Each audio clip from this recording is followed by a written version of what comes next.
morning sa ating lahat mga kabady. Mag-spray tayo ng pandamo dito sa ating malilit na kalamansi. Tumutubo na ulit yung 3 days na buhat ng ating ginras cutter. Doon tayo mag-spray ng pandamo. Mga kabady, nakaisang karga na tayo doon sa ni-spray natin. Sombrero.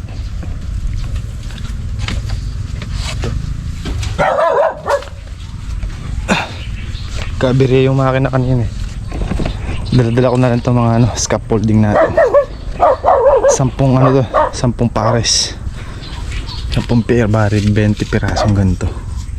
Ito mga brace. Yan. Bigat din. No?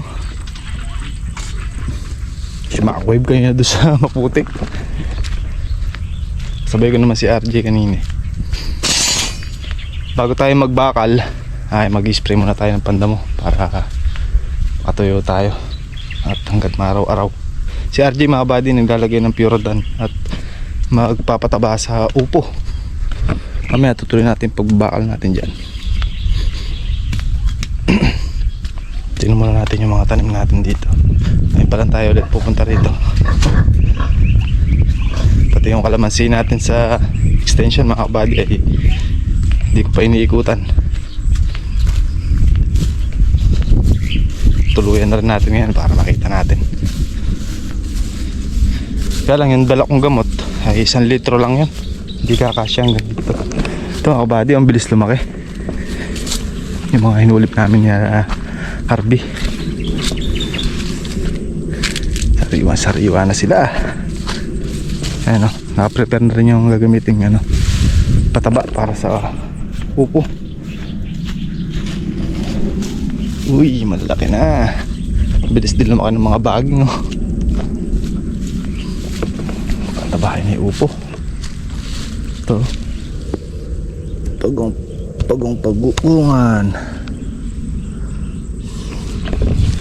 Tingnan natin yung sitaw dyan. Pag balik natin galing ng farm visit sa Mindoro tsaka sa Quezon Province, mag-schedule na tayo ng pitas ng kalamansi. Pwede nang papitas to. Nasaan? Natubo na. Nalunod data eh. Yeah. Ha? Ito matubo na nga yung nilagay ko ng makalaban. Nakaangat. Ay. Nalaga eh ka. Yung iba hindi mo nakababad. Pampitas na yung mga kalamansi. Tama yan. Pagbalik natin pwede na yan. Huling presyong update sa akin mga buddy ay 800 daw per bag eh.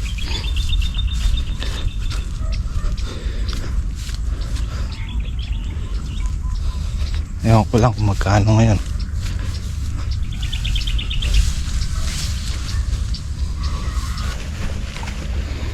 Haging. Ang pilas na mga kabadyo. Lap na.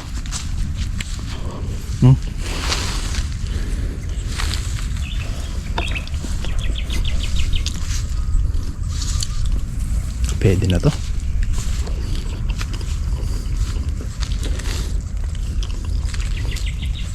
Pwede na.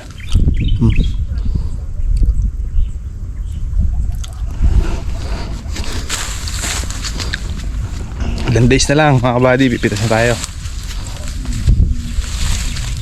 At after nito ay possible mga November or December na tayo ulit magpapabunga. Depende sa panahon. Kung mas makakaaga, mas maganda. Pero last time kasi mga kabady, November na tayo nakapag kondisyon dahil binaha tayo ng 3 beses. Hindi tayo makapag-kondisyon ng maayos. Kaya late. Pati yung second cycle natin late din. Dati ganyang panahon halos wala nang bunga yung kalamansi natin eh. Dahil tinatiming nga natin mga kabady na dapat tag-araw, puro katag-arawan yung bunga ng kalamansi, kasi pagka ganitong maulan na talaga mababa ang presyo. So bakit nga ba nagiging mababa? So kasi mga kabady, pag ganyang nag-uulan, nagkukusang magbunga yung kalamansi or nagbubulaklak ng voluntary. Kahit na hindi mo alagahan sa spray, basta nauulan na ganyan, ay magtutuloy. Kaya halos lahat ng may kalamansian, meron silang pabunga. So meron silang mapipitas. Hindi po kagaya ng tagaraw, pakahirap talaga mag-alaga, magastos, lalo sa insecticide. Kaya doon nagkakatalo. Pero pwede na yung kalamansi natin. Ilan days na lang.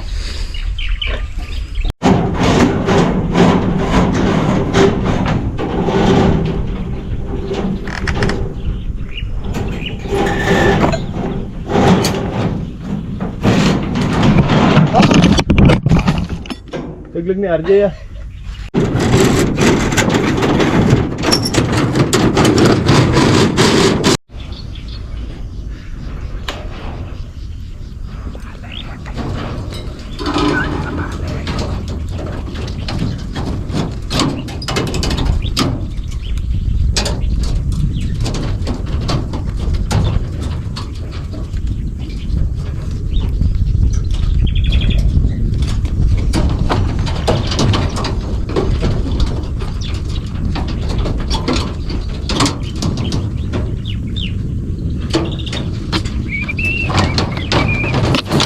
Diesel.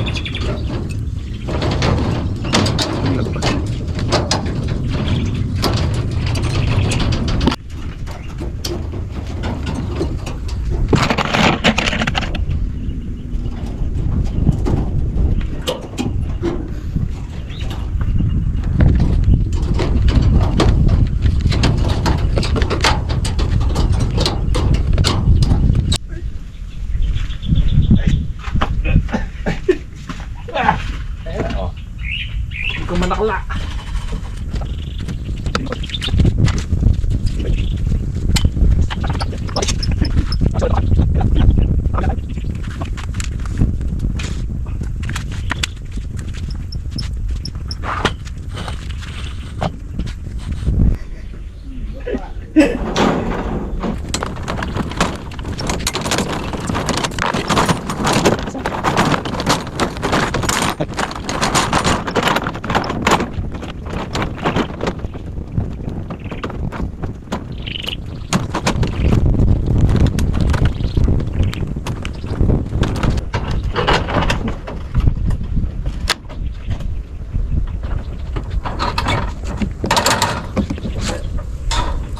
Tawas sa lab ko kadami eh.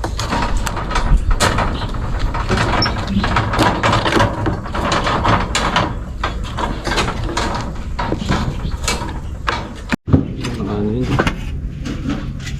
Siguro. Mata na ka. Suno. Higit ni RJ sa gamot. Hindi. Wala. Ayun.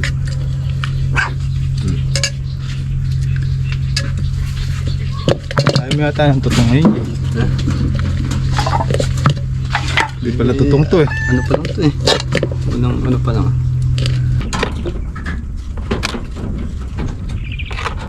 Kita, overlooking yung mga kalamansi natin, oh. Ang buddy. Pusin ko lang itong dalawa. Pakita ko sa inyo. Lalo pag nandito na tayo sa flooring, no? Kita na.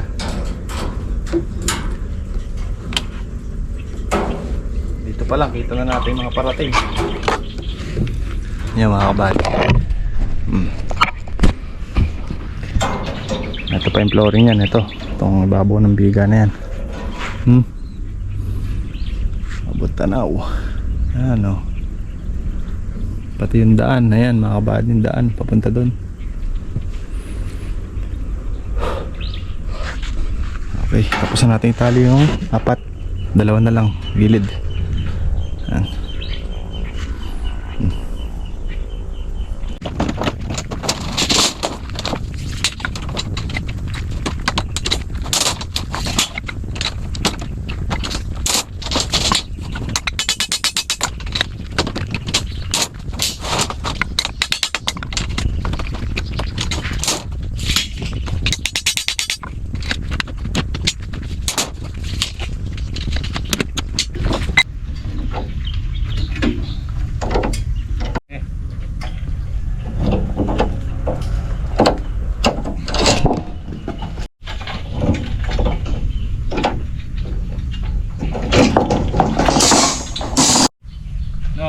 Okay.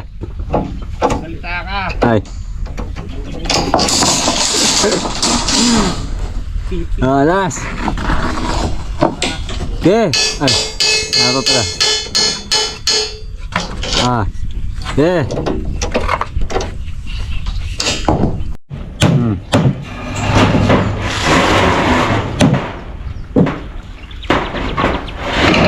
Oops.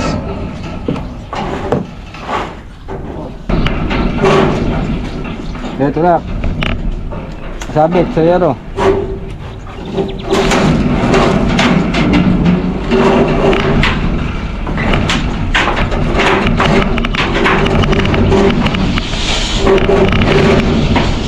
Tuling na. Eh. Dali.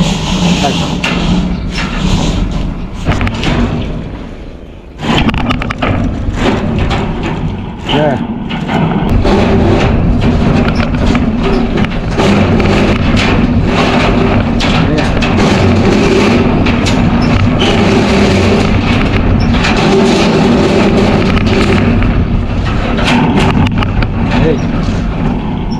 Okay kayo.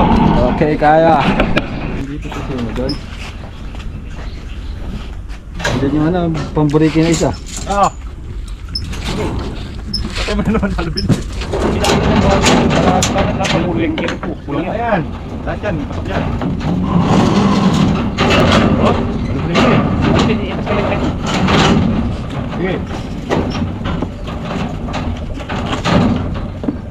Sige. Kaya kaya na tayo. Paano tayo?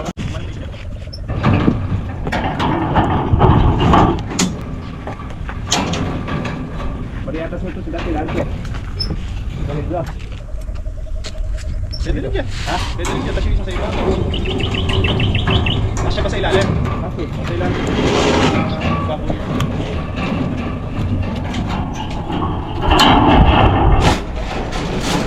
Sila. Na.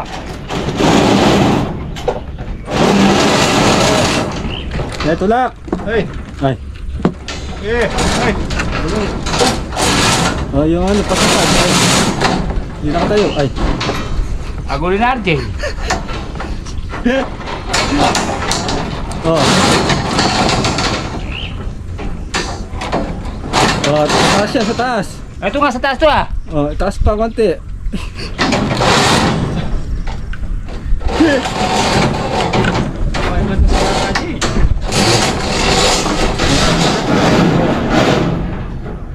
Oh, ba't na siya? Ay. Kagulo kasi.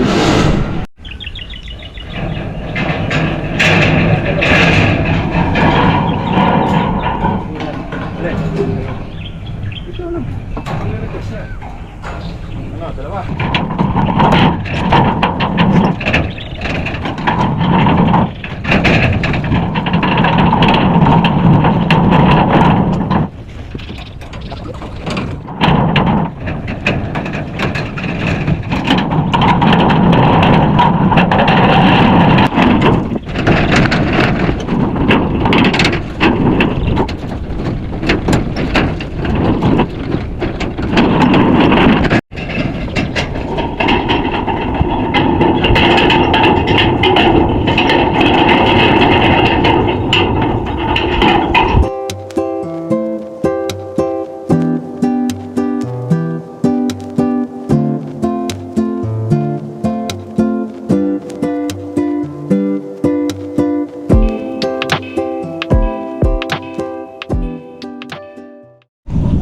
So mga kabady, tapos na natin bakalan yung iislaban yan. Ikat na. Bali, ano naman yan? Ito, ilalim. Napag-flooring para tumigas bago tayo maglagay ng forma. Ito, tinatambakan na natin mga kabady. Yun yung gamit natin. Tsaka itong hagdan, slab. Tignan nyo mga kabady. Sumagko. Bumaon. Lagyan natin ang lupa doon.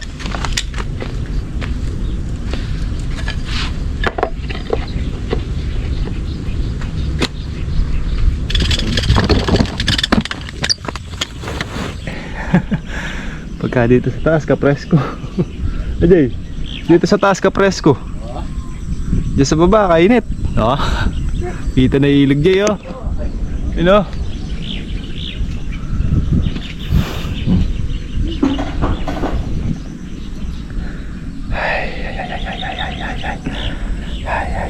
Yan lang yung may slab mga kabady. Tas dito hindi. May ano tayo dyan. Baka nyo na lang sa mga susunod pa nating vlog pagka napag-ipunan na natin. Yan. Yan yung nagawa namin ngayon. Tapos yun, nakapagtambak tayo ng kaunti. Pang bukas naman yung iba. Mas bubuhusan na rin natin isang poste na yung bukas para tuluyan ng matambakan at makapag-flooring tayo para noon ay tumigas at makapaglagay na tayo ng tukod dito. Bibili pa tayong kahoy. Wala pa tayong kahoy na pang dito. Kaya yun, yun muna yung ating update ngayon mga kabad dito sa ating bahay dito sa ating farm. Yan.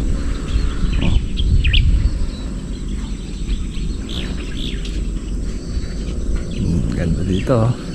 Yan, nakapalibot na sa ating kalamansi pag nagsilakayan tong kalamansi namin ni Harvey dito. Tapos pagka ako naayusin din natin yan oh. Bagin natin. Tayo ng kusina. Yan yung kalamansi natin mga buddy oh. Sarap pag nandito tayo nakatapak. Flooring. Nagang kitang kita na natin yan oh. Pati doon sa daan. Pati sa yung ilog yan, tanaw na dito mga kabady. Pati mga kabahayan dun, kita na din. At yung tulay, yun, kitang kita na rin.